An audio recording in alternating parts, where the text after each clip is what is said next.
There is hope for a future in New England. Jones at one point in the game tied a Patriots record held by Tom Brady with 19 straight completions in the game. That was a big moment. Justin Fields got a second start of the season on Sunday, had a much better outing this time around. Fields led the Bears to a 24-14 victory over the Lions, leading many to question if he should be the full-time starter moving forward.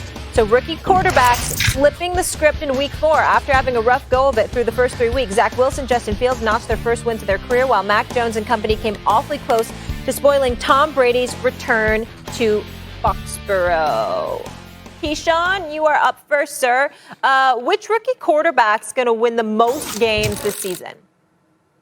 Ooh, man. Well, I can tell you right now, it won't be Trevor Lawrence. It won't be Zach Wilson. I don't know if Trey Lance will get the full-time nod now that Jimmy G is sidelined for a little bit. I think Justin Fields is going to get the full-time gig, and then Mac Jones obviously is a starter. With that being said, I think it's Justin Fields. When you talk about what Matt Nagy has to do, he has to continue to put this young man in the right position to help that team win games. And we saw that they did it. Bill Lazor did it. He didn't throw for a ton of yards. He didn't throw for any touchdowns. But you can tell based on the team and how they respond to him that he has the ability to lead the charge. Now, the schedule's going to be tough. There's no question about it. They got the Green Bay Packers, and they've got Minnesota in there, and they've got the Tampa Bay Buccaneers in there. It's going to be a rough schedule, but it's going to be rough for everybody else, too, including Mac Jones. Mac Jones got a tough road ahead as well, but I think when you talk about winning the most games of these rookies, I believe it's Justin Fields. I don't mean I'm not saying it's going to be 9 or 10 or 11, but I think it'll be more than the other rookies. Go ahead, Mina.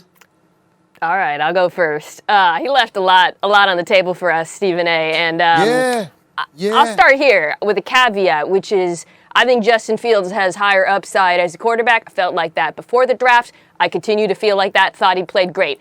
But the question was, which rookie quarterback wins the most games? The Bears have the second hardest remaining schedule in the NFL. So starting there, just purely looking at the opponents, it's going to be a rough road for Justin Fields if he starts. Matt Nagy won't even say he's going to start. Like Mac Jones is the unequivocal starter.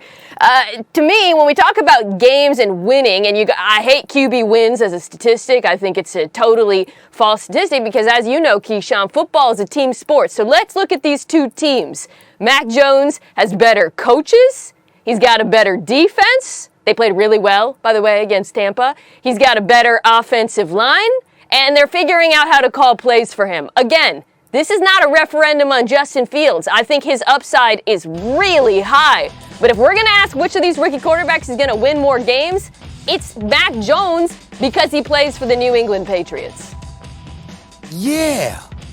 And that brings me to Keyshawn Johnson. What has happened to you? I'm like, are you kidding me? Are you sitting here telling me that you know Matt Nagy is the coach of the Chicago Bears? You know he's the coach. and this dude can't even make up his mind what week Justin Fields is going to start. See, Stephen A., here's why I correct you and Mina at.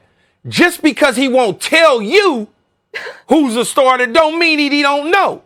Just because he won't tell us, the media, well, I'm not part of the media, but you guys. Oh, yes, you are. Oh, yes, you are. Just because he won't say, I had this conversation a week ago when he said all 3 guys are up, we're taking a look at it. I said Justin Fields going to be the damn starter, man.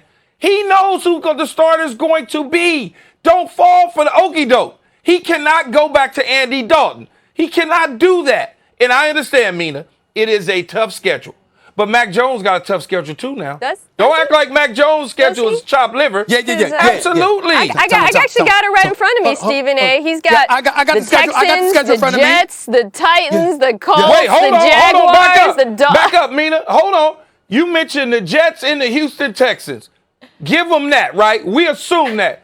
But you act like the Titans don't have Bill Belichick's number And just because they lost without their 2 stud receivers, that's a bad football team. All right, Keyshawn. First of all, your strategy ain't gonna fly, my brother. You know what? You can't do all the talking and let us run out of time to get back at you. That ain't gonna work, okay? That's not gonna work. So let me ask you this question. Keyshawn. It's ball control, right? Let me give him the damn ball. Here's the question, Keyshawn.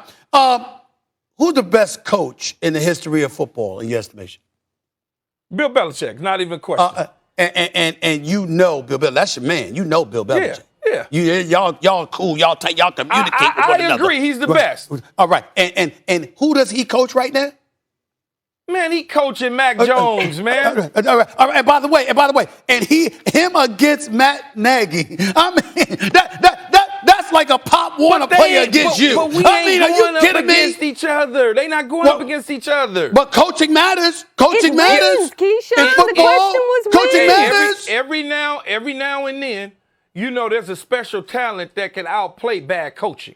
You do understand that, Stephen A. I don't think Justin Fields is that against New England. I'm saying I don't think he's that being coached by Matt Nagy. No, I don't believe it. And by the way, Mina, let me read this schedule. Let's read the Chicago Bears schedule because I think Keyshawn forgot. So they got the Raiders up next. Man, I said tough schedule. You don't need to rub it in. Packers after that. Buccaneers after that. 49ers after that. First of all, the Chicago Bears might lose 4 in a row right now. They might lose 4 in a row right now. They ain't going to be favored for any of these games.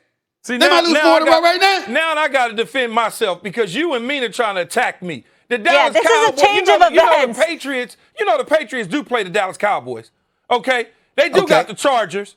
They do got the Panthers and the Browns to follow that up. Those are winnable games. Those are winnable games. We can just look. We can all just name the schedules and read off the games, but FPI, Football Power Index, has the Chicago Bears facing the second hardest and the Patriots 16th. It is what it is, Keyshawn. That changes and to your point about coaches going against each other, we're factoring in everything. Stephen A. Did you hear what Keyshawn just said?